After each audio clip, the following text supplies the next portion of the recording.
kelangan nadi rek. Mbok apa sing apik cangkeme iki, Truk? Wong Bagong bar perang karo dewa-dewa. Iso malah kelangan nadi. Bagong kontal kendang kapracundang rek. Ya iki Bagong mbuh menyang endi papan dununge. Mbuh Bagong mati apa urip? Kekuatane ngedap-edapi iso Bagong kontale nganti tekan 1500 km. Ada ya, ada.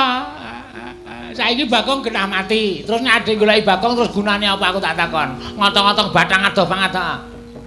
Lah terus mulih wae ning Karang Kadempel nunggu bapak. Ya nek bapak timbul ya nek bapak ki ngetok utawa guntur ning Karang Kadempel. Nek ora kowe karo aku mung nunggu apa ora ana gunane. Mongko ya Bagong mati wis piye apa ora sedih. Nek nganti bojone Bagong goleki terus takon kowe takon karo aku.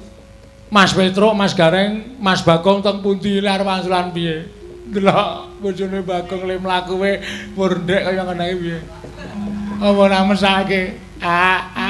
Piye piye?